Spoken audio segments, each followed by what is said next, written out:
Andrés Duany is synonymous with community building, both the verb and the noun. We are most fortunate for him to be with us here today in Charlotte, and this is possible thanks to the sponsorship and coordination of the Knight Foundation.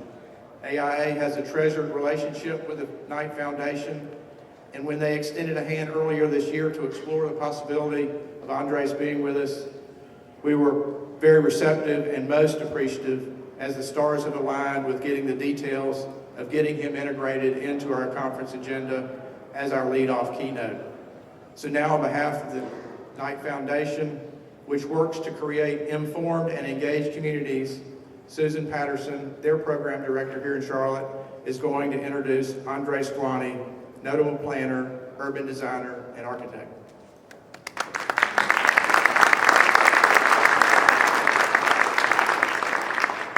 Thank you so much. It's my pleasure to introduce Andrés Duany, who actually needs no introduction to all of you, I'm sure. But before I do that, I want to take this opportunity to let you know about the just announced Knight Cities Challenge, because every one of you in this room, I'm confident, has a great idea to make your city better. Now the challenge is really to make the Knight cities better, but your idea might be implemented here in Charlotte. So I would really encourage each of you to go to the knightfoundation.org website, take a look at the information about the Knight Cities Challenge, and please share your idea with us. We are all in the business of making our cities more successful and more livable communities for all of our residents. Now, on to Andrés. You know him as an urban planner, as an architect, and as the founder of the U.S. Congress of New Urbanism. Today he's going to be talking with you, though, about an idea that is really dear to his heart now, called lean urbanism. So what is lean urbanism? It's open access, it's open source, and it's open-ended. The Knight Foundation is pleased to be supporting a 3-year project on lean urbanism with Andrés to develop some new tools that any community can use, to do some research, which they're in the process of doing now, and to create some pilot projects to demonstrate how this all might work. So please join me in welcoming Andrés Duany to Charlotte.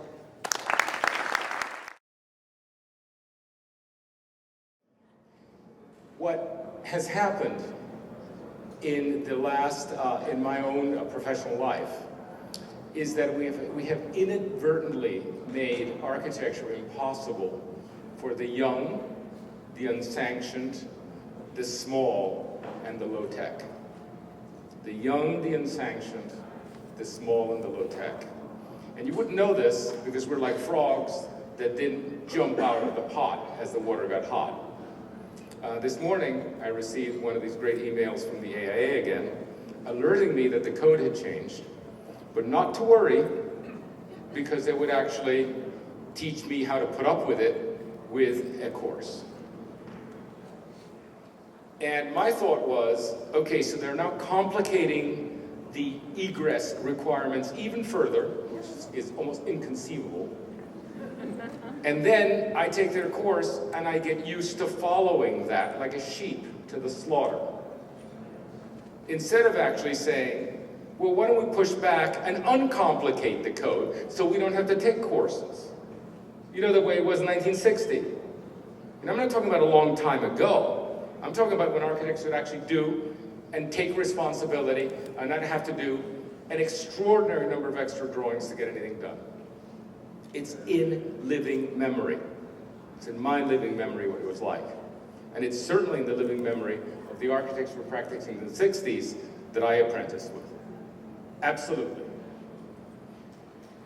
This is not something that came easily. Nothing came easily. Everything came quickly, and then it was wrong, but not easily. I have to tell you an anecdote. When everything collapsed in 2008, I realized that the collapse was so thorough, so comprehensive, And it had to do with the awareness of climate change, not climate change itself, but the awareness of it, which is what Al Gore's film did. And the bubble that burst, which is not the bubble itself. We're over the bubble. Don't worry about the bubble. What it did is it revealed a permanent impoverishment in the United States. Remember, we didn't know we were all broke. The cities didn't know they were broke. We didn't know the pensions were broke. The bubble comes and goes, but it did reveal they were broke. Of course, Earth has been warming for 100 years, but we weren't aware of it. And there was a series of things that happened like that overlaid so completely that one got the feeling that, oh, the 21st century has actually started in 2008. Didn't start in 2000. Like, the 20th century didn't start in 1900. It started in 1914. And so I said, wow, I sort of noticed that this was a really, really comprehensive meltdown, and that my partners in the office were kind enough to let me go off and think about what to do, so that our office could be positioned competitively. And my thought was, you can imagine how brilliant this was, we're going to become a green office. Everybody take the lead exam, and we're going to get new stationery. Damn it. That's why I get the big bucks. And so everybody in the office took lead, and everybody passed, and we got new stationery.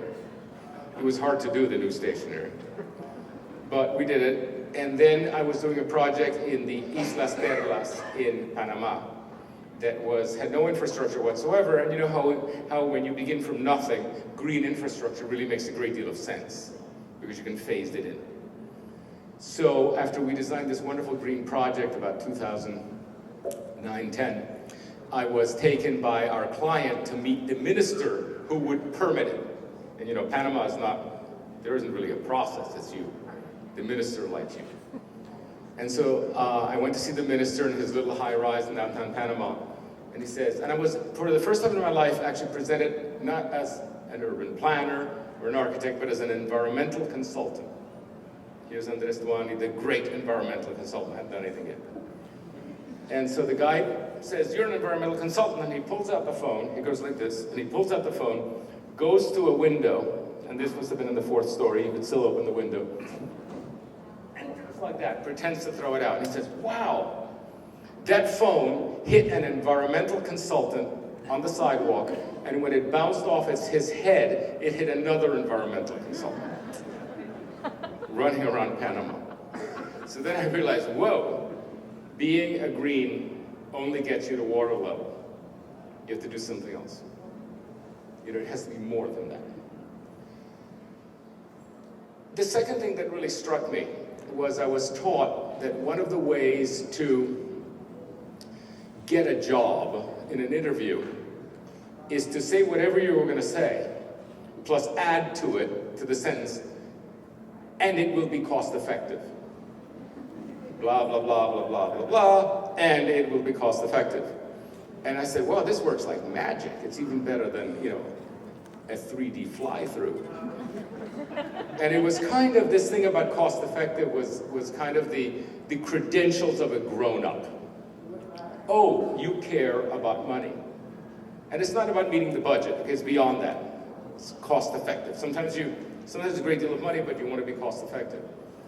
And I began sort of advising that to people. Just say cost effective, because it separates you from the magicians. The other architects who are all magicians. And I said, we're going to be cost effective. That's the way what grown-ups recognize. And then that grew and grew and grew, essentially, to lean urbanism. And I realized that all the initiatives, and there are several initiatives that we actually took on. And my partners have and will be writing special books. For example, Galina Takieva wrote the Sprawl Repair Manual. We've written a book on agrarian urbanism. We're doing another book on the metrics by which you judge urbanism in a simple way, not the lead way, but a very simple way, understanding that actually urbanism isn't science, that it's all relative, like this is better than that. You don't really need a lot of metrics. So we're writing these books, we're marching through this. We all have to engage one way or the other. Metrics, we all have to engage the enormous task of the retrofit of suburbia. We all have to engage, what's going to replace the golf course as an amenity, and of course, agrarian urbanism is very much the thing. So we're marching through this, And it's getting more and more bloated, and we're becoming experts. And I realized that what it all had in common, what it all has in common, is lean. It's a way of thinking that ties it together. And it's kind of all clicked like this. Boom. I kind of see, aha.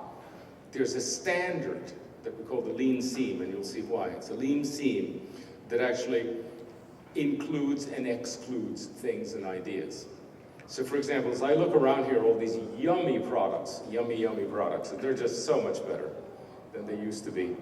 I say, yeah, no, and it's the filter of the lean. Is it lean?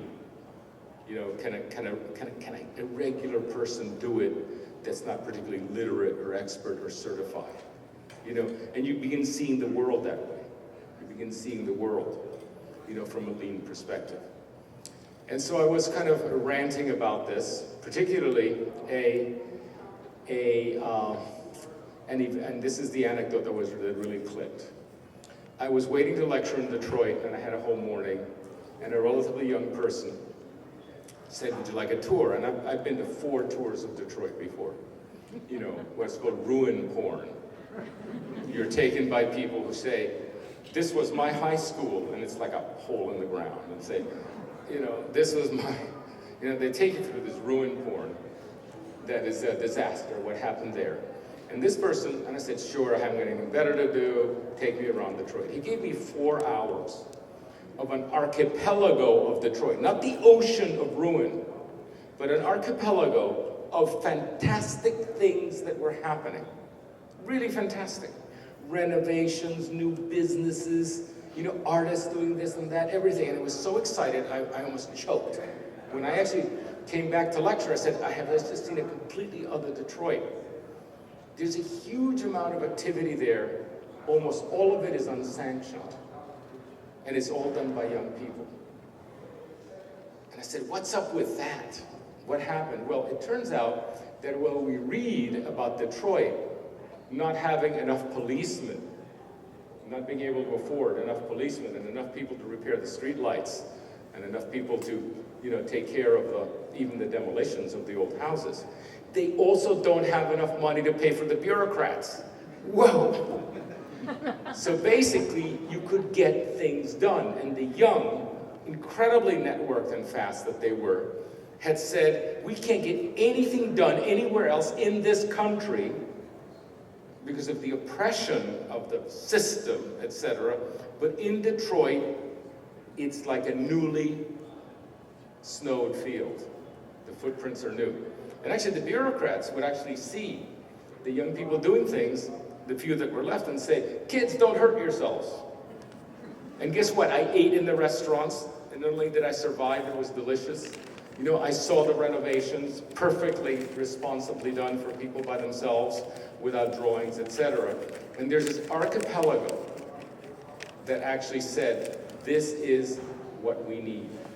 This is what we need again. So I was telling this story to Carol Coletta, one of the CEOs of the Knight Foundation, on an elevator, literally in an elevator. She said, I'd like to fund that, just like that. So I got myself a kind of, they have a very light touch. Okay, they said, we're going to send you the money and you do the work. Don't, you know, tell us what you've done at the end. It's a lot of pressure. But it's a 3-year agenda. Brian Falk, who's filming you there, is actually the head of it. Is heading it, is coordinating it.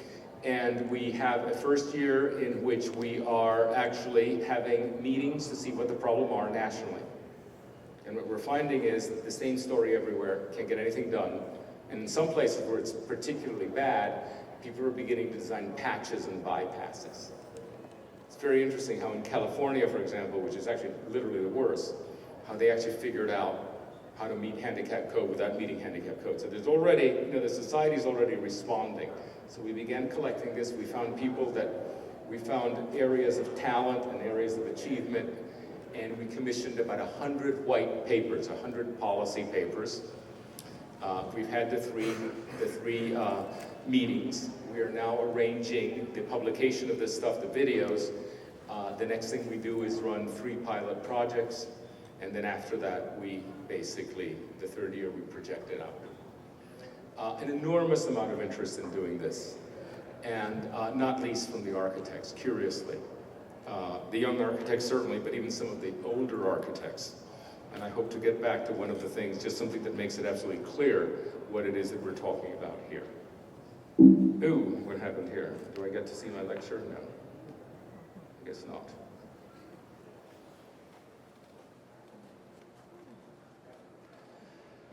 Cancel.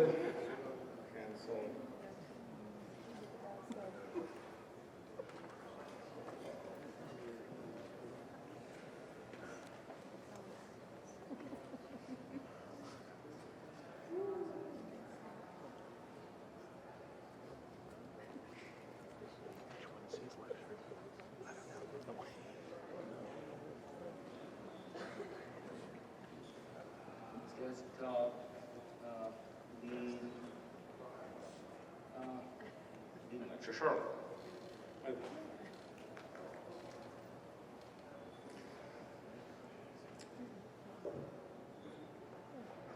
Okay, this is the slide. File, edit, view.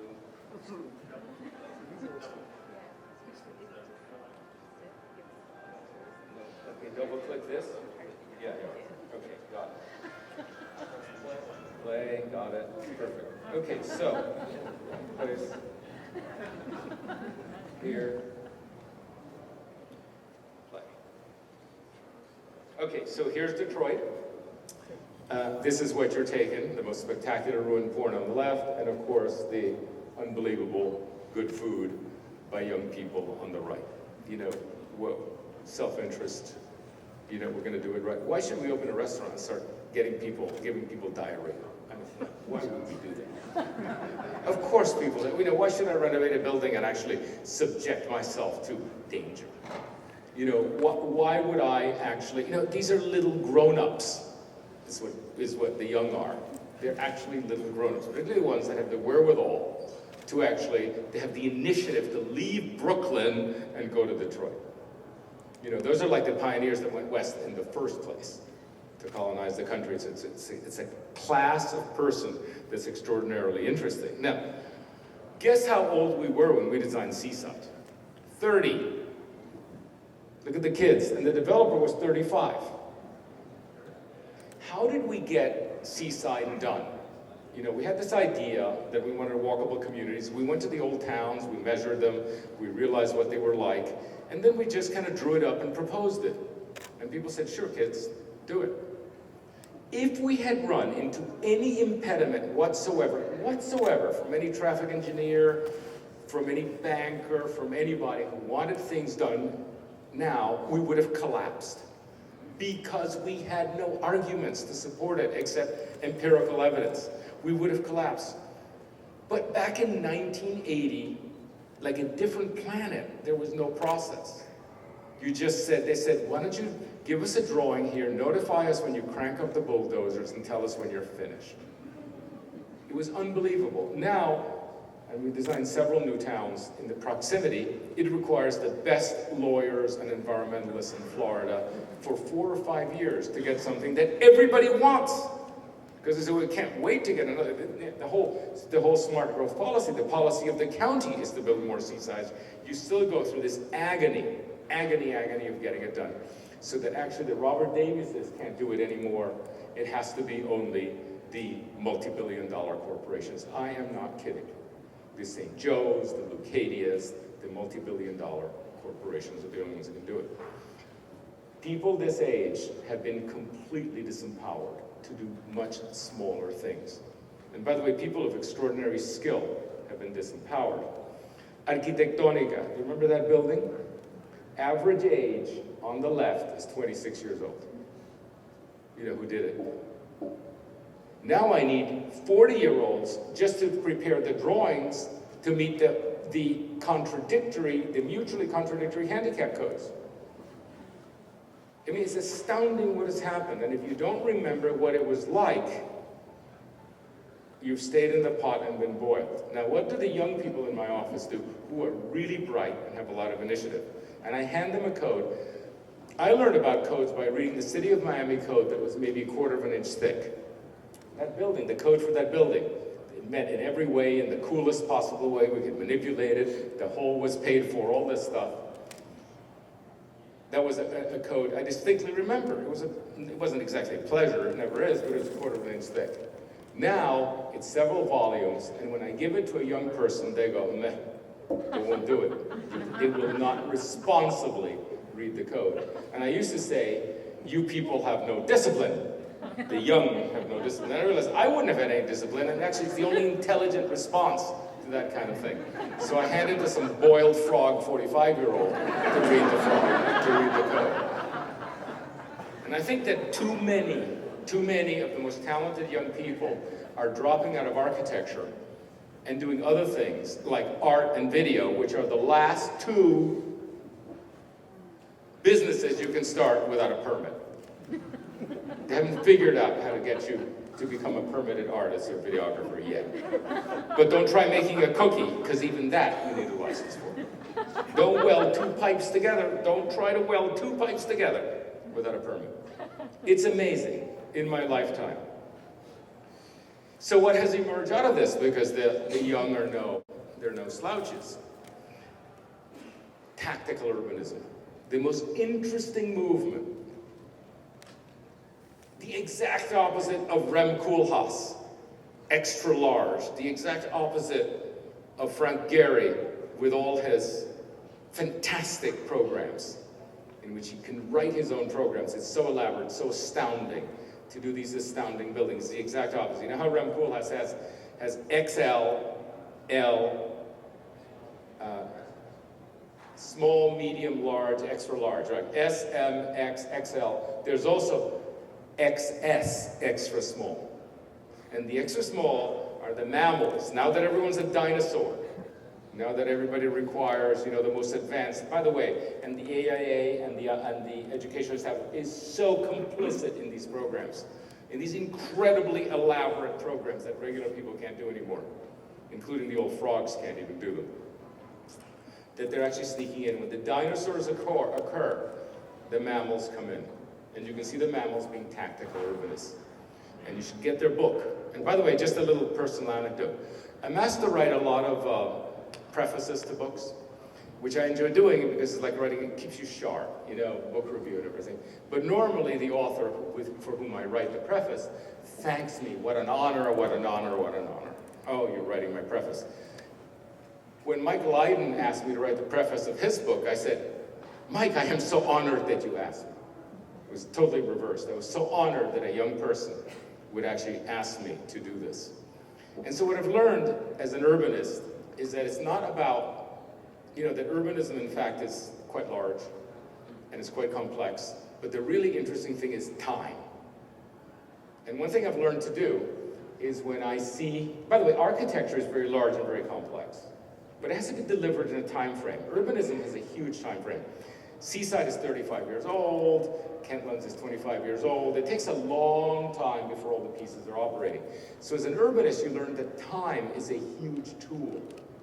And that the present is a distortion field that is continually telling you, you can't do this, you can't do this, you can't do this.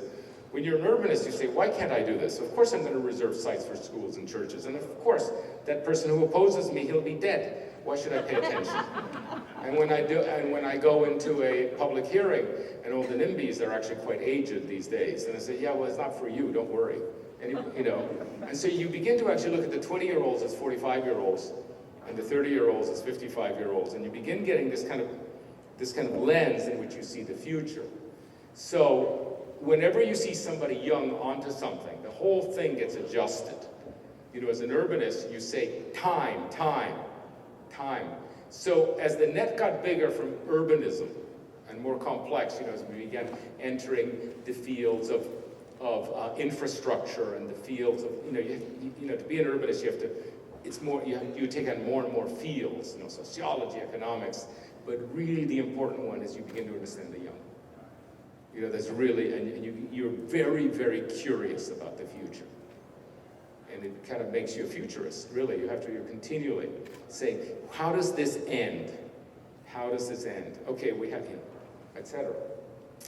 So the young, tactical urbanism, I'm not going to go into this in the lecture about tactical urbanism, but just Google it and get Michael Lydon's book. It's incredibly exciting what's happening. So, but then something happened. Actually, Mike Lydon and his buddies are actually getting to be 30 years old. And so they're doing projects that are essentially, and by the way, remember, I was 30 when I did Seaside. And what the tactical urbanists are doing is they're actually painting bike lanes, and they're actually doing experimental, unsanctioned cafes, and they're demonstrating plazas. Extraordinary work, very creative, but not what 30-year-olds should be doing. So I figured what I'm going to do is catch the young in the next iteration. When they get older, and it's not so cute anymore to be painting bike lanes or doing, chair bombing, which is making illegal cafes and so forth, what will they do next? Now, at the same time, my main neighborhood, which is the new urbanists, we've all grown up. You should see how old we are. And when you get old, what happens is that your buddies actually are now heading departments in Washington. No kidding. So, little old us, we pick up the phone and we can talk to the HUD guy and we can talk to the ITE guy, and wow, we're grown-ups. And so we were engaged in fundamental reform, major stuff, fundamental reform. So what happened is the new urbanism has kind of grown up into fundamental reform. The tactical urbanists have taken this other position, and there's something in the middle, which is sanctioned, but small, sanctioned. Okay, you get permits and everything, and it's not fundamental reform. It's not fundamental, it's bypasses, it's patches. You have to do something with your program before the proper one comes out, and so forth. And it's a very, very slim area of activity that is currently not taken up by anybody, the lean seam. And this is what lean urbanism is. And we spent a great deal of time saying, no, that's not in the lean seam. No, don't trample on the tactical urbanists. They know what they're doing. Don't take their territory. Okay, and then don't do fundamental reform. That's, climate change, perfect. I love it. Yes, Obama, the UN, it's not lean seam. Affordable housing, excellent. Yes, we love it. HUD, not our job. Okay, so the lean seam is very, very lean, and I think is going to be very effective. One of the things about the lean seam is that it can still be done. This is a wonderful arts district in Miami that's actually being done at the level of what's called successional design, which is instead of pitching the standard issue 4-story mixed-use building, which costs $15 million every 100 feet, you actually, and which you can't do unless you have subsidy, because the value isn't there, you start with renovations, you start with single-story buildings until you make the land valuable, just very light stuff, and then eventually you move it on. That's being done in Miami by Tony Goldman, one of the most brilliant developers, who's responsible for much of Soho and much of the South Beach development. And last act was this really nowhere area in Miami, which is called Wynwood, which is already the coolest area in Miami. Move over Miami Beach, move over Arts District, all that stuff. It's the coolest area, and he's doing it successionally.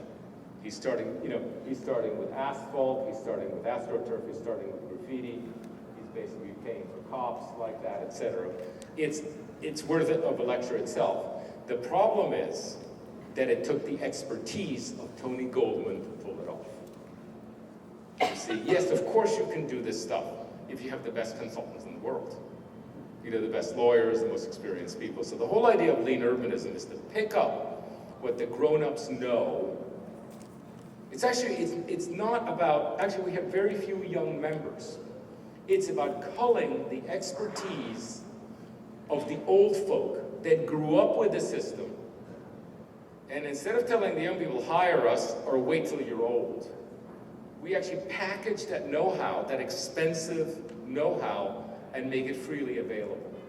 So the last act of lean urbanism is to actually make it freely available. First-rate consultation on how to bypass the bastards of bureaucracy, which we all know how to do. All the old folk know how to do that, and there are a lot of people know how to do that, but make it actually available to the young.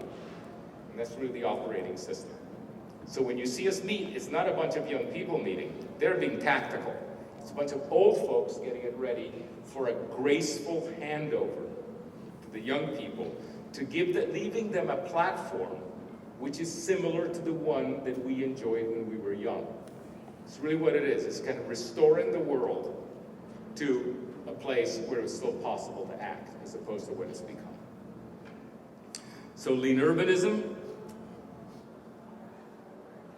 and you can read this. This is the, basically, you don't need to read it, but this is what we will do.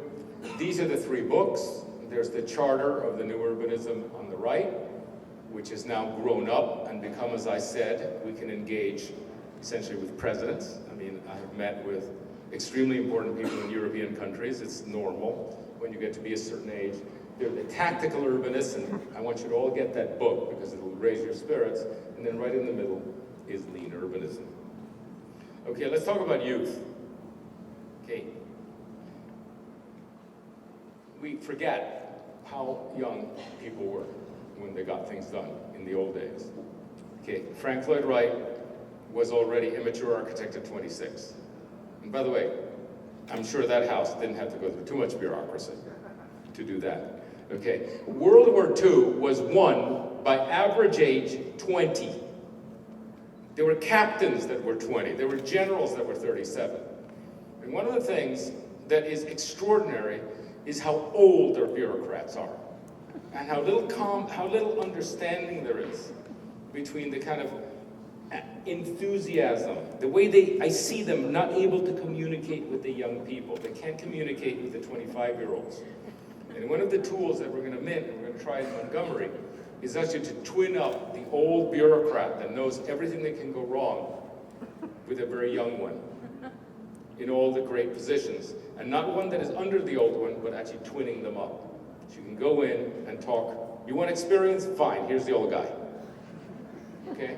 You want somebody who has sympathy and understanding and can actually meet your eye and trust you or not? You know, the old way, the instinct that was good enough for the first 10,000 years of human endeavor. You know, the kind of thing that actually built Athens. You know, the young person says, yeah, I can trust them, I'm going to give them, we'll work it out. So that's an experiment that we're having. Andrew Carnegie made his monopoly at 26, Henry Ford at 33, Orville and Wilbur Wright at 28 and 32. Okay, it would have to be, you take 28 years to get a permit to build an airplane in that building. It's astounding what's happened. It's like a different planet. Don't tell me about the Mayans. You know, that you can, oh, look at the big boulders, how did they do it? How did they do it? That's what's amazing in the current circumstance. Donald Douglas, first crossing of built himself an airplane, crossed the continent at age 29. Amelia Earhart, what a flight plan she had. Just fabulous stuff. 20-year-olds, you see 20-year-olds, in that third decade, people really getting things done. Okay, so we're the lean urbanism is for the millennials. It's also for the immigrants. I come from an immigrant country, from an immigrant city. I'm an immigrant, but I come from an immigrant city, Miami. Our America is being built by people who actually don't speak English. And they come from a society that builds for itself. The reason the Mexicans and the Latin Americans are such good builders, the Jamaicans too, is that they don't have developers. They don't buy houses, they build it themselves. They know how to do it. They have incredible ability, and they've come here, they've learned how to carpenter, they've learned how to do this, which is essentially illegal in England anymore. You can't even use ladders in England anymore to build. Of course, that's the ultimate nanny state, and quite a warning. But these immigrants in Miami actually are continually building for themselves, and they can't get permits. So you get people fully capable of building whatever you want. In fact, they're building our high-rises, and you meet people that are so capable, and they can never start their own businesses because they can't make out the bureaucracy. So we've actually incapacitated a huge number of people with enormous skill sets and really a lot of initiative because they can't handle the bureaucracy. So what they do is they either work for other people or they work illegally. There's a huge gray market in construction in Miami. And of course, one of the things that happens, there's so much of it, and so many methods and protocols, I've made use of it myself. You know, there are places you can't get a permit, so you just get somebody and they know how to do it. But there are whole sections of Miami that are no longer inspected. And so you say, well, isn't that horrible? And I said, well, what's the rate of injury and death, really? It ain't. And it's not, because we're not using empirical evidence. And that's one of the things about lean urbanism is we've got to use empirical evidence. Are people really, really burning to death with the 1974 code? No, we're all living in 1974 electrical code. So why did they up it? So now it's 100 or 200 amps that we can't even pull through the pipes of the 60 amp. Okay, what's up with that? Suddenly, people cannot renovate, you know, one little thing. We have 30 amp electricity all over America, right? And then they up the code to 60 amp, where you can pull the 60 amp wire through the old conduit, no problem. So you can have your own separate apartment, pull up your wire from your box. And then they upped it to 100 amp, it doesn't fit anymore. Which means you have to break up every wall in the apartment building to do it. Okay, and when you break up every wall, it means, of course, you can't do it. It means only a big developer can do it. So now you can't renovate your own apartment, which is what a small developer does. You have to be a big developer to own the whole apartment building. Who wrote that? Who wrote that? Why weren't we protected from that? Where was the AIA? Completely asleep. And probably saying, well, you know, how can we not be safe? I know it's better. But what is the evidence? And that's one of the things that we have to push back on. What is the evidence? And then you say, well, won't it be unsafe? Well, let me tell you something, okay?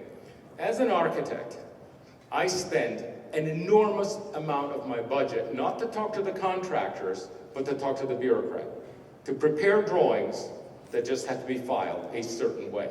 Huge amount of effort to do that. They don't read the drawings, right?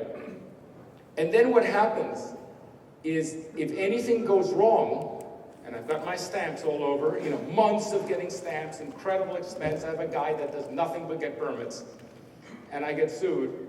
Oh, I'll just pick up the phone and call the mayor and say, we're going to share in this lawsuit, right? You approved everything. Are we going to share the lawsuit? No, nothing. Don't even think of it. It's 100% on your license. Well, if it's 100% on my license, why does anybody have to look at it at all? At all.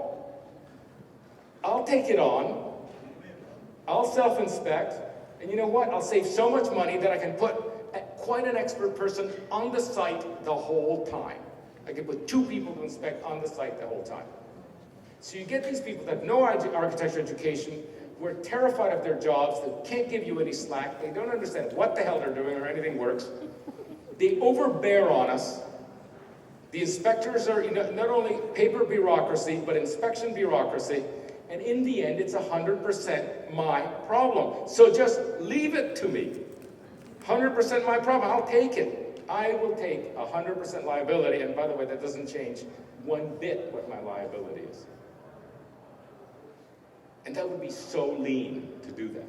So lean. And that's the way it used to be, and the way most buildings were done. For example, if the AIA, which by the way, does not have such a good odor with a lot of architects. It just doesn't. There are a lot of architects not here. Okay? If they did that, you would fill this hall from end to end.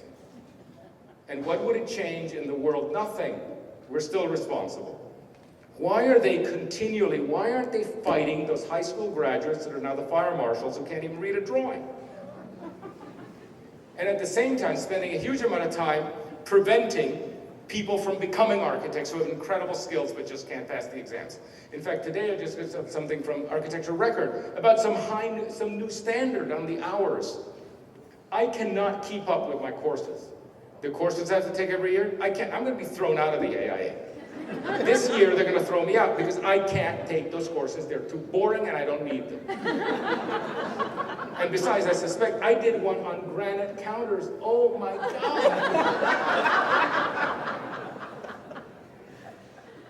I don't know what's wrong with our organization, but It's got to change, because we don't have the luxury to be that kind of organization and enter the 21st century this way. We're losing too many young, talented people, we're wasting too much time, and we're empowering all the wrong kinds of people.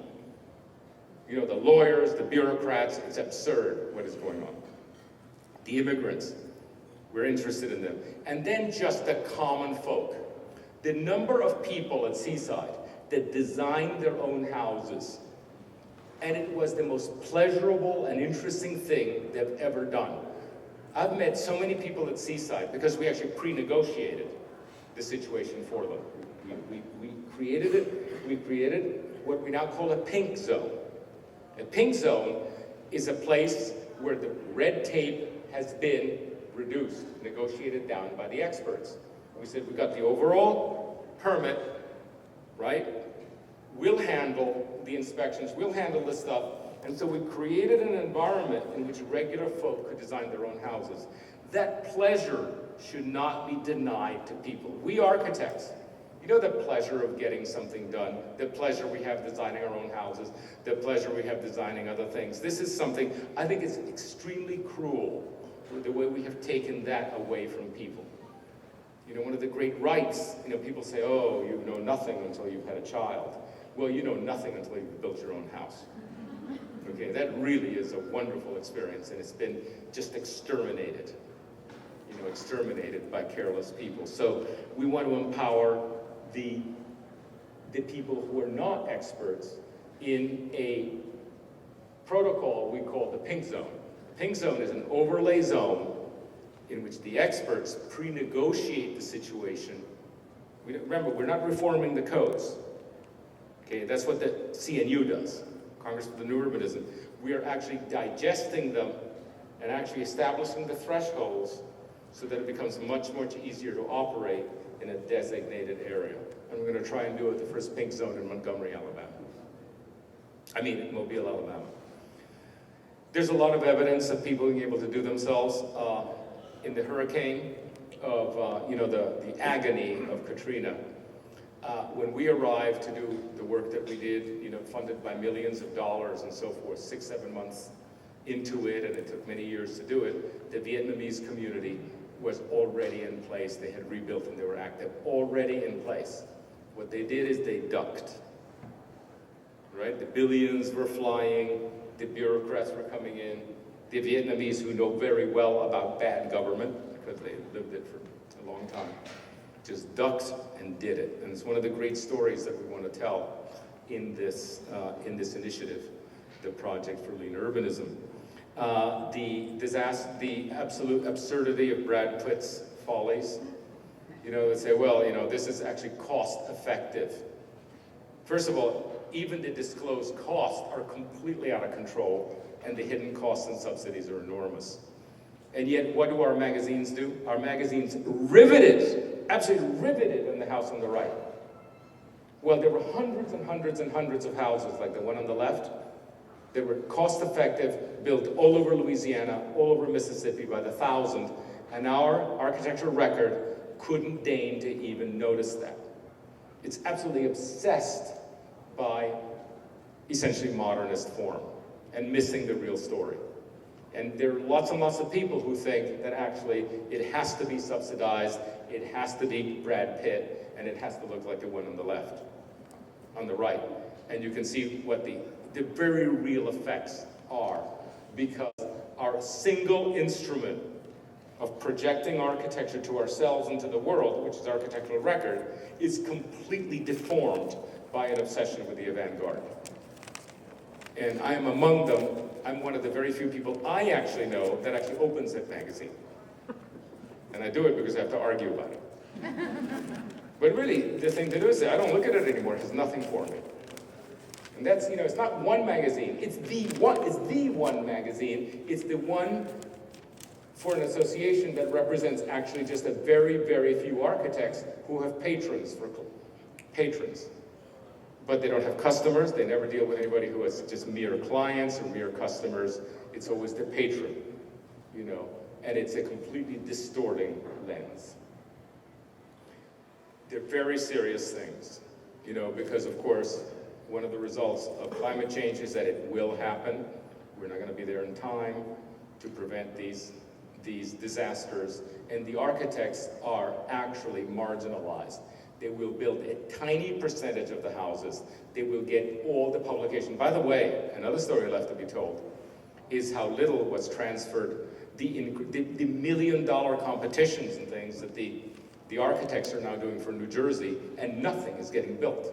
Just one competition after another about, mitigation. You know what's happening because we're so ineffective? That it's all becoming landscape architects. The landscape architects are doing all the work with their new wetlands and their new drainage systems and the new infrastructure. The architects are nowhere, zero. Just doing weird little experiments because it's been set up that way. And that's what's happening in New Jersey. Okay, now, just one little example of some very peculiar thing. Every client that walks into my office doesn't even think twice. They want to do a public-private partnership when they work in a city. It's just built in, public-private partnership. When did that start? When did the public-private partnership start? That now it's normal. Was America? Actually, let me just not get too sarcastic. It started in the 90s. What happened in the 90s is that the first phase of renovation, of revitalization, which is the risk-oblivious phase, was exterminated. For 200 years, the very young, the very artistic, and the very gay would find the cool places in the cities. They'd be there first, they'd sneak in, they'd make it cool, they would change the old bad Italian cafe to a good Italian cafe, from the left bank of Paris to Soho to Miami Beach to Key West, to Coconut Grove, just in my little area. What happened is that people with a good eye came in at very little value.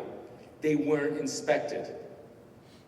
The government wasn't watching, the bureaucracy wasn't watching, so they did what they had to do, and they made it cool. Right? They just started making, crepes without a grease trap. They started selling prepared food without, the astoundingly large electrical renovation you have to do when you have a freezer. Right? Just astonishing. They started doing it. Then the value, and these are called the risk oblivious, okay? It's the successional development process prior to 1980. And I'm talking about any culture, anywhere. Then the second one was the risk aware came in.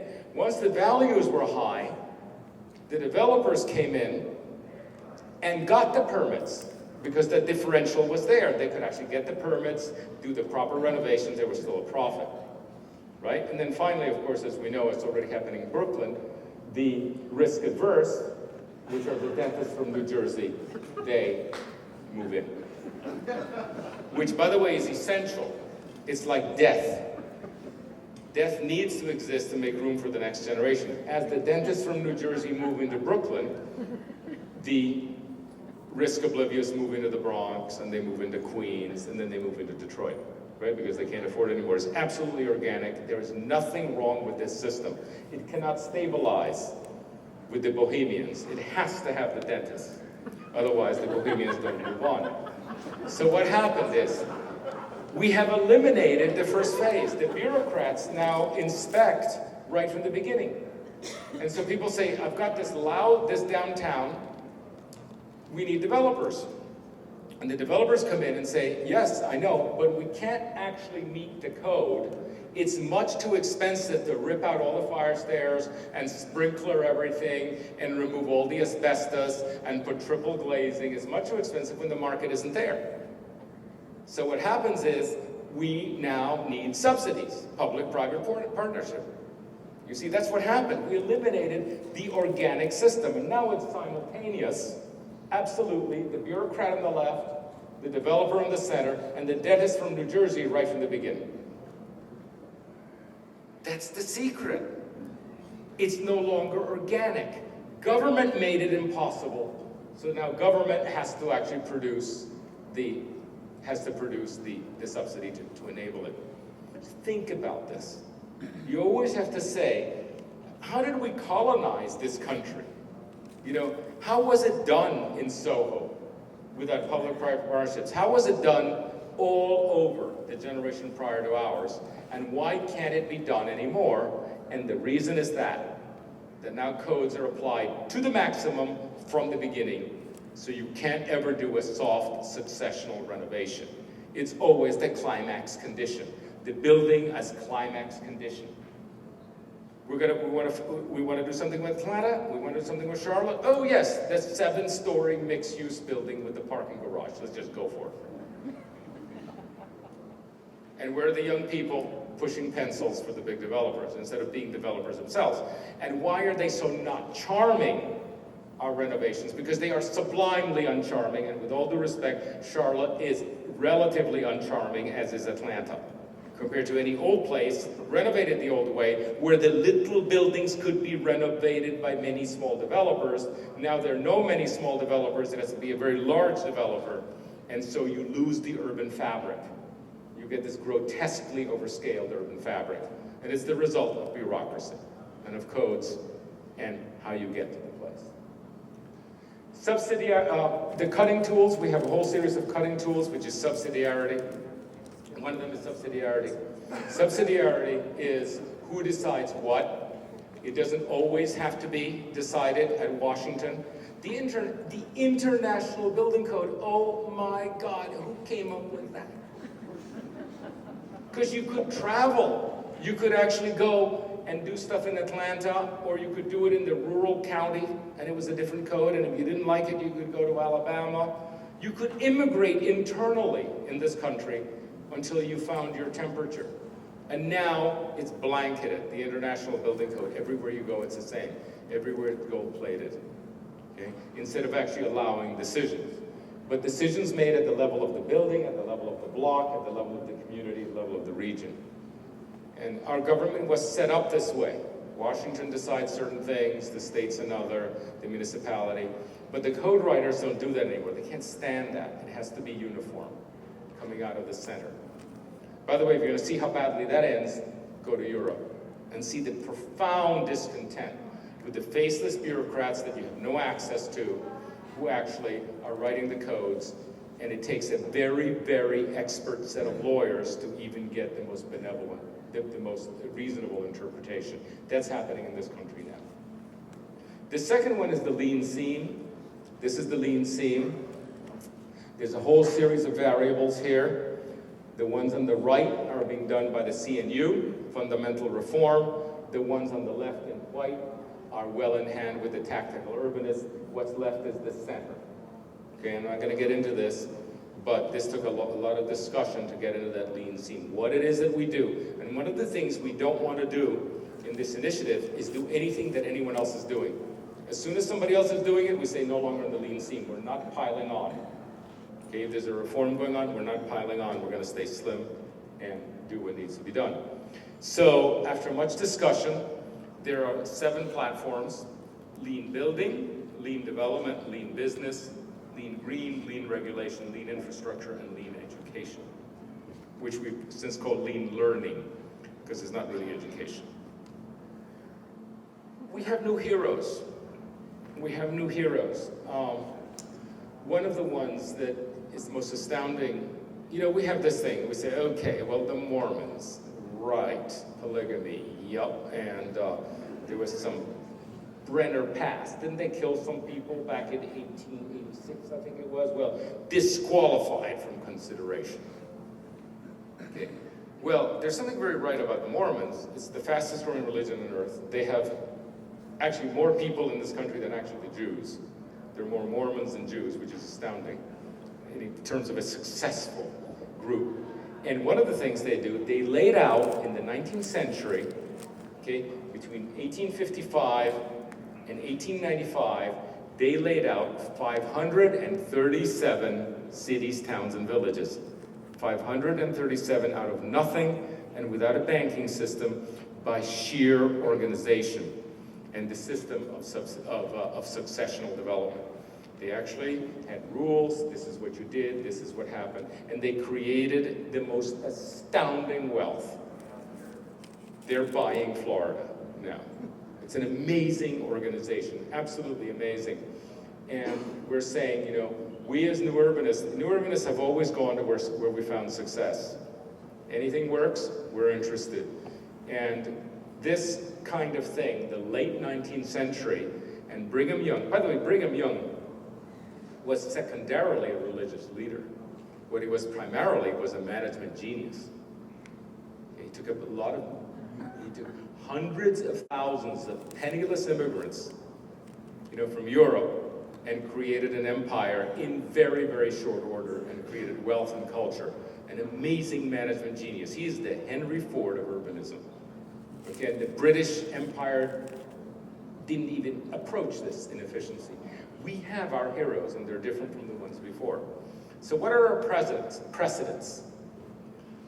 Well, the year 1874, this book, which is called Iowa, actually it's 1876, I meant to say, Iowa 1876. You open that book, and it is 400 pages of achievement. Towns, villages, cattle, factories, well-dressed people, cultural buildings in Iowa. How did they do that? How did they do that? You have to know how they did that. Because I think that the late 21st century is going to be, I would say that 2074 is going to be a lot more similar to 1874 than anything in between. There isn't going to be that much support. There isn't going to be that much centralized organization. There isn't going to be that much money to do it. And yet it's the same genetic material that built this country that is now in this room. But it seems to be incapable of doing very much anymore. I'm continually amazed, and this is a trope that I use all the time. You know, I complain about how long it takes to get a permit.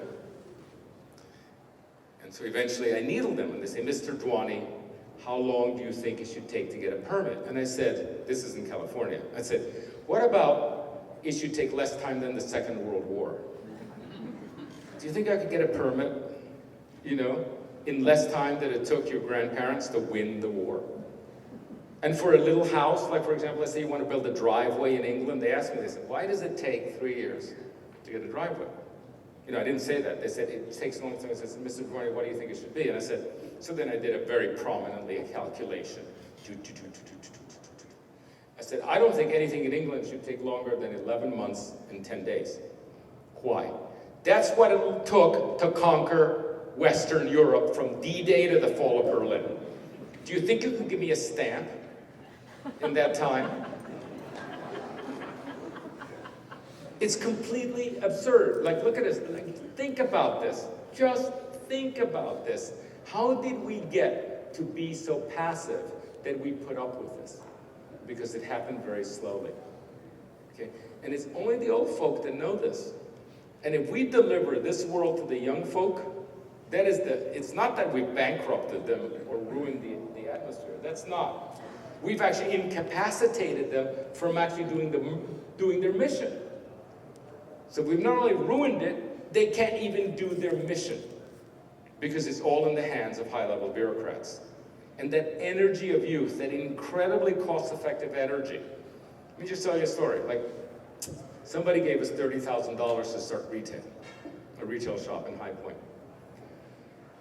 And I would get people on the phone and said, $30,000, could we open something? That's it. I couldn't get the old folk out of bed for $30,000.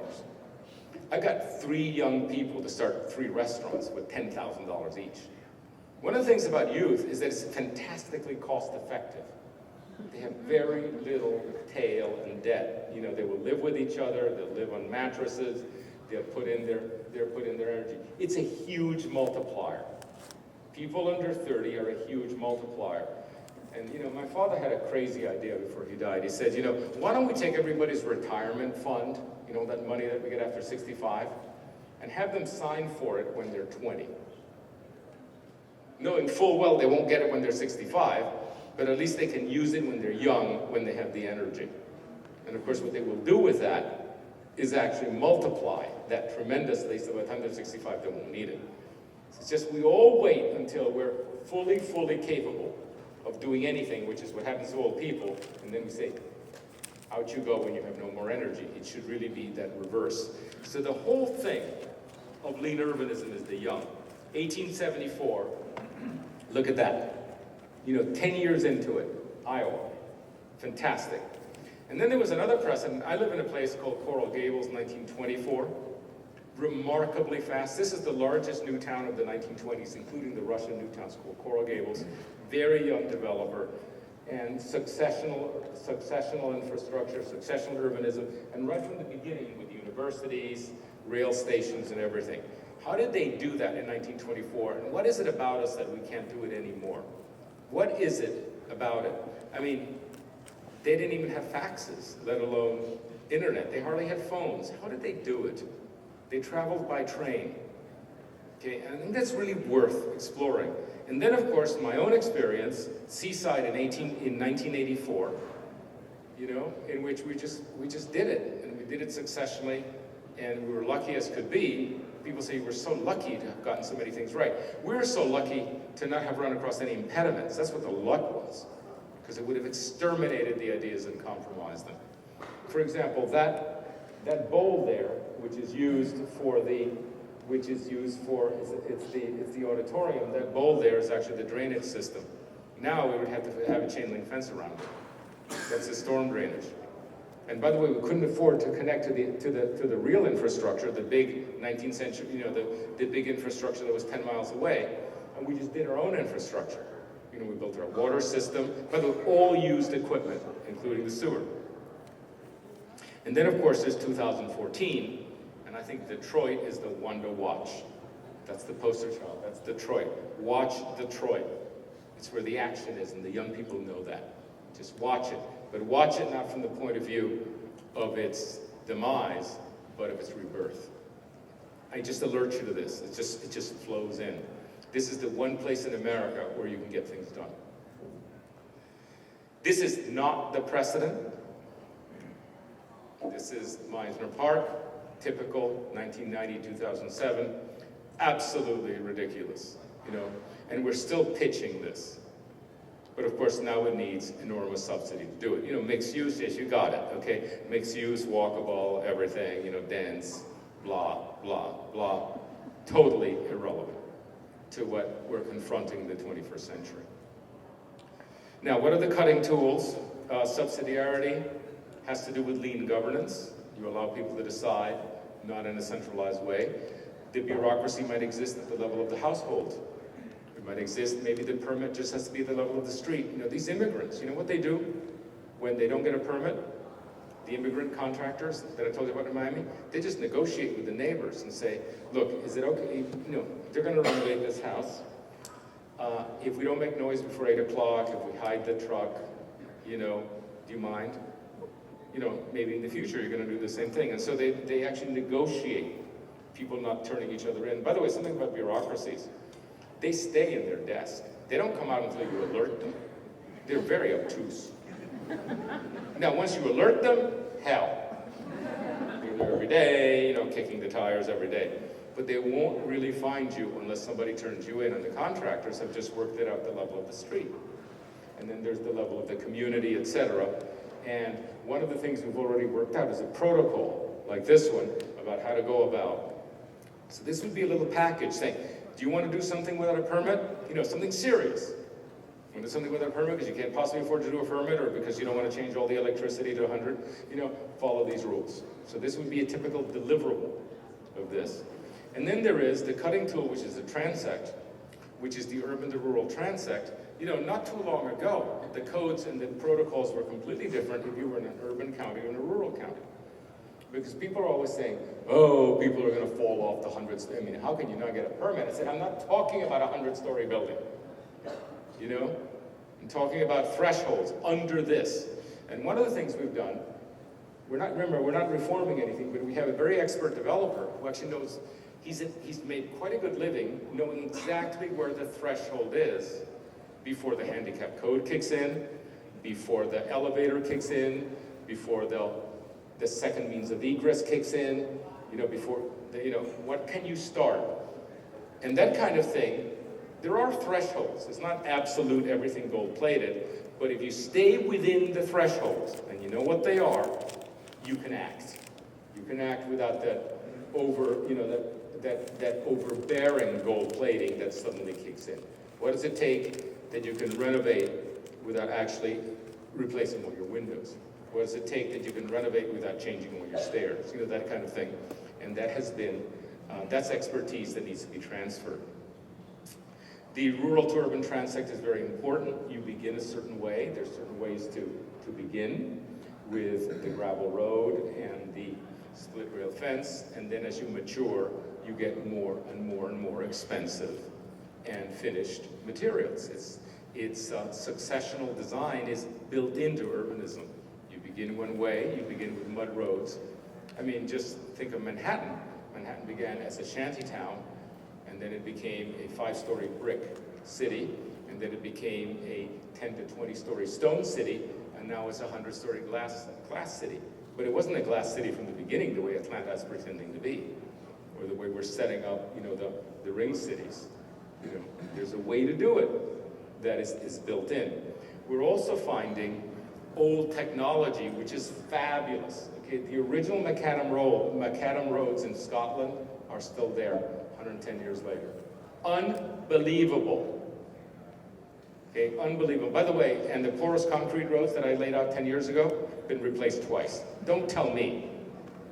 You know, the failure of green technology is so high, I'm terrified of it. I just will not sign for any high-tech green. Low-tech green, yeah, I understand it, but high-tech green, forget about it. And what we're doing is reviving the old manuals. For example, this is their manuals. You know, the British would actually send out 2 engineers to Ghana and say, build a railway, come back 2 years, you know, come back in 5 years. I met the last of the imperial engineers. You know, people that worked in Jamaica with the local materials, local stone, really rules of thumb, not just reading the, you know, the plates. That way of doing engineering is very important and very much of the future. And by the way, very, very green. It's what we call the original green, in which you actually calculate it like that. And these are well, this is a drawing of subsidiarity, how the same street begins that way and ends down here. But also another thing I've noticed is the enormous number of single-story town centers. Very inexpensive to build for commercial, and then 3-story walk-up buildings. So instead of putting mixed use on top, instead of putting the residential above the commercial, and then having to build a parking garage, you park on the street, you park on the alley, you have your walk-up apartments, etc., and that can be completely systematized. That actually is the coolest part of Portland, Oregon, right there, that I drew. And I modernized it to all systems, to fire, you know, totally worked out. This is something that can be delivered so that the small developer, you know, when you put an apartment building on top of retail, it totally makes the retail very expensive. When you don't do it, and then we started, of course I got objections to this. You're not getting enough density, you're not being an urbanist, you're selling out, it's not mixed use, etc. And then we realized that actually most of the really cool town centers we know, in Charlotte, in Atlanta, everywhere, Miami Beach, etc., are single-story town centers. There's nothing wrong about them in terms of urbanism. And by the way, density is only one metric. Getting people to come out and form the bonds of community by being in public, that's the real metric. And if you can do it with single-story buildings, better, because it's cheaper, it's faster, and more people can do it. Okay, so am I crazy? Would this possibly ever happen? Well, there's something called light sport aviation. Back in the 1980s, light aircraft could not progress. People were still actually flying and building Cessnas of 30 years before, and a bunch of people who couldn't progress, it was too expensive, you needed too many permits, got together and created a new category called light sport aviation. And I have written here the criteria. If you don't have more than 2 passengers, if you don't have more than 4.5 liters of fuel, if you have fixed landing gear, if you do this, if you do, then you can do it. You can build your airplane, you can fly it, etc. Now, all the progress in light aviation, all of it, all the composites, all the engines, all the layouts of take place in light sport aviation. 2,000 airplanes fly in to Bradenton and to Des Moines once a year. Okay, now these things actually move, fly, crash, potentially kill people, light fires, and yet the FAA allowed them. Why can't I have a house that doesn't move, isn't going to land on anybody? Why is a house held to a much higher standard of fear than an airplane? And this is the kind of example, we have to daylight these examples, in our very society. Not some crazy third world place where they don't know better, no, right here in the United States. Light sport aviation has achieved amazing stuff, and the real progress is there. So what is this based on? This should be based on empirical evidence. All over America, this is a wonderful inn, built in the 30s in California. All over America, there are places that don't meet code. And whenever I find it, I look at the stairs, which you can see are an absolute disaster. And I say, how many people have ever fallen from these stairs? I want a record. And the number is exactly 0 in 30 years. Because people are awake. This is something we've discovered in traffic engineering. The more you make it difficult for drivers, the fewer the accidents. There are experimental places in London right now, I think it's called King Street. Yeah, King Street. That they've completely removed all signage. There is no signage anywhere.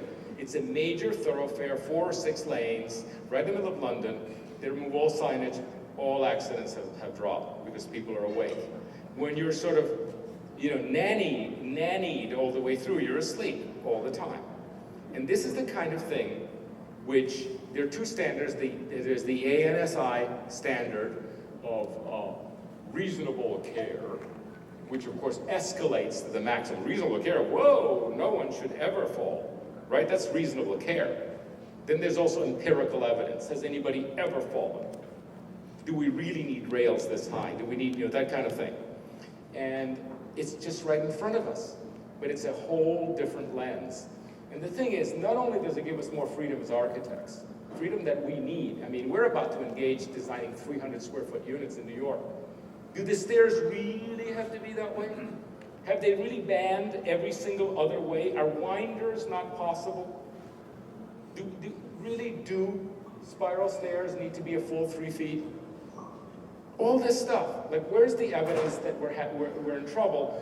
The AIA has to become completely empirical. There has to be a branch of the AIA that does empirical studies like everybody else. Is it working or isn't?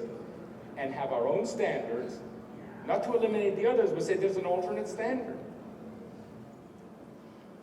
I say it's so sane, really, to just say, well, what's the reality and what's the theory? And also, we need to find wonderful places. Like, there's over 300 meeting grounds still in the United States that began as platforms, became tents, received first-generation buildings, and became towns later. That's successional work in which permits work differently. Like, go in and start. Go ahead and start. You don't have to submit the drawing yet. Just make sure that by year 5 you plug into the utility. In the meantime, candles, whatever you want. The installation that can be installed later. Just keep it in open studs for a while. That's exactly what Brigham Young did. He says, by the first spring, you have a sod hut. Okay? By year 3, you have a wooden house. By year 10, you have a brick house. Bam, bam, bam, like that. Or we pull the permit. You can't be a Mormon, sorry, out.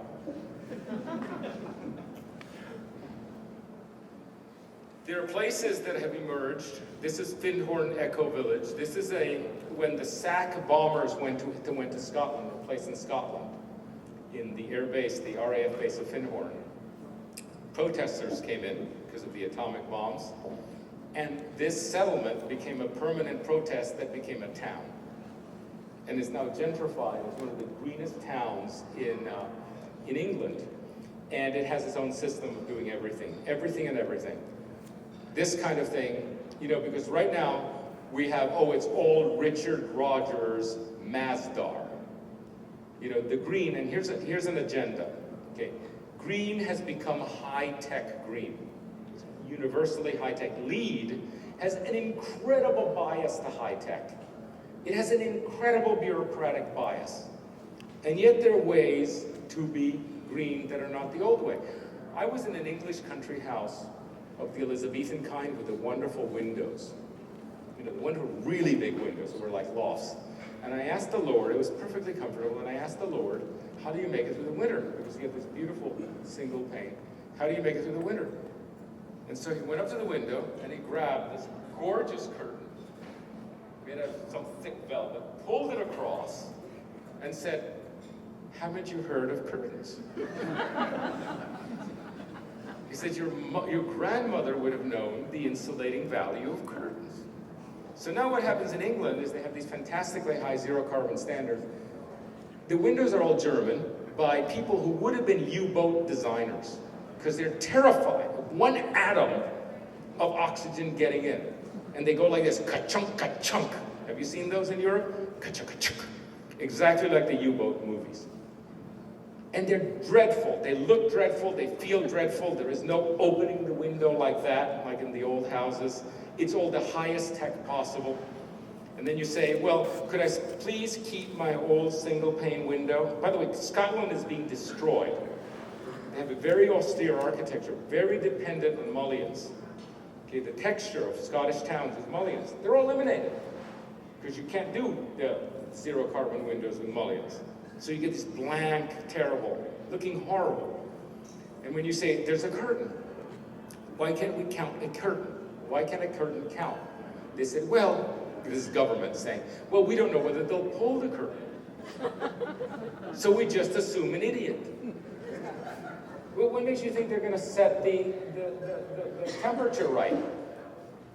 Right? You know what the assumption is? Of course, we're going to hire an engineer full-time to run the high-tech operation. Therefore, it has to be a huge building. Or it has to be, and by the way, the manufacturers of this stuff are incredibly complicit in lead. Okay, really complicit in actually disempowering the original green. Another thing about architectural education. As far as I can tell, all the best architects didn't go to architecture school. There are a few left. I don't know whether you hire architects from architecture schools. Yes, they're very good in CAD, all this. But basically, I have to retrain them, you know, to do anything useful. Anything that's actually, that adds value to my office, other than sort of being young and cute and perky and optimistic. There's an architecture school that's emerging out of San Diego that is within a larger architecture school, and what they do is they get the students that have been ruined by the architecture schools, and in a one-year program retread them to actually know how to bypass codes and know how to become developers. They graduate after 1 year, and they're their own clients. And already the graduates are building the buildings that make San Diego so cool.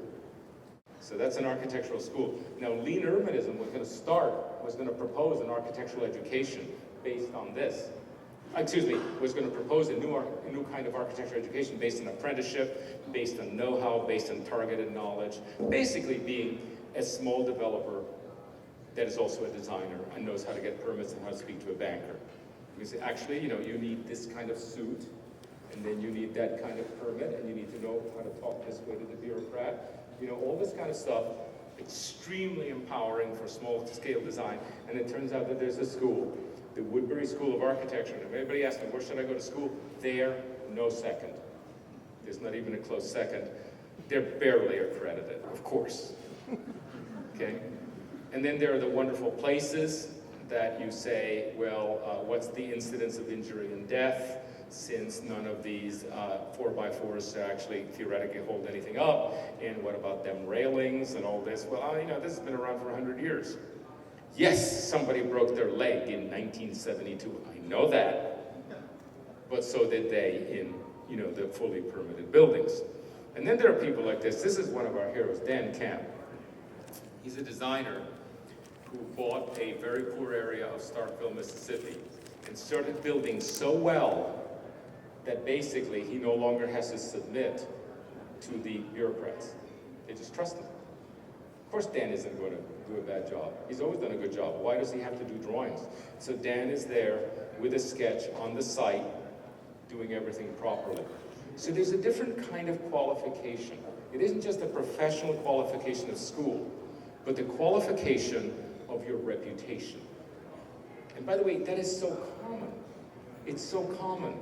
There's so many professions where it's about the reputation. What happens if you are actually a person that is known to build well? Shouldn't there be some relief so that actually that load is thrown off and you can become like Dan Camp and build hundreds of buildings your way, the old way? And you can see it, that he would never, why would he damage himself? Why would he do anything wrong? That is what I call a really organic certification. It's a different kind of certification, but that is the only certification there was for 10,000 years until 1927, when the first architects became licensed.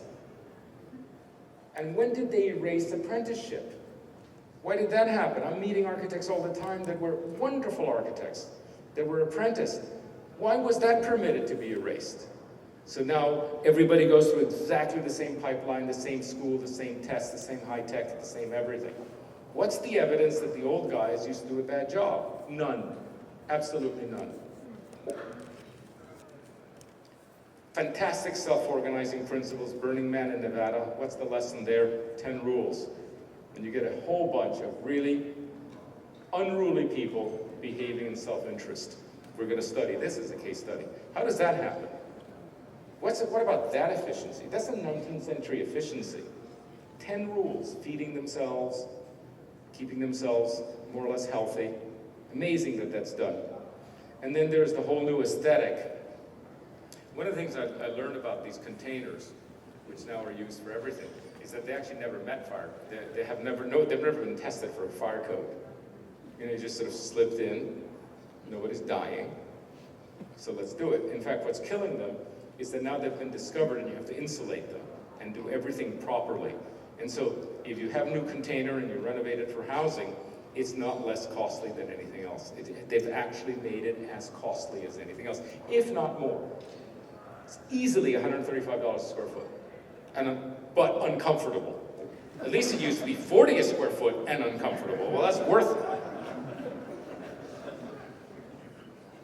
Lean green, the original technology, not in the books. We have one of our original, Steve Muzan has been pursuing this for years. Wonderful job. It's called the original green. And he continually does, whenever there's a high-tech presentation of something, you know, the implied, because I repeat, what we consider to be green is invariably high-tech, to the point that we don't see that there's anything outside of it. You know, like pulling the curtain. Who thought of that? Wow, pulling the curtain. Pot-bellied stove. What about opening the windows? What about calculating something? I live in Florida.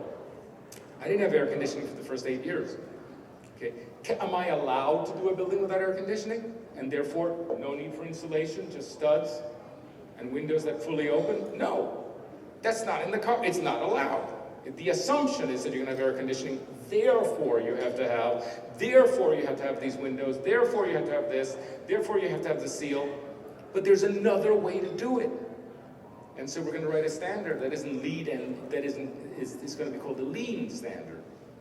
And it's just a different kind of standard that recognizes things. And there's a lot in this initiative. Somebody asked us, what's the ethic? What's the ethic of this? What's behind this? The ethic is basically certain parts of the charter of the new urbanism, you know, which I think if you read, very few people have ever disagreed with it. Some of it applies directly to lean. So this would be the charter. This is extracted from it. And this includes subsidiarity. It includes, you know, climactic adjustability. It implies low tech. It implies walkability. All these things that should matter. So there's an ethic. And actually the ethic, but ultimately the ethic that excites me, is that the young have a right to their mission. Okay? And we have inadvertently precluded them from fulfilling their mission.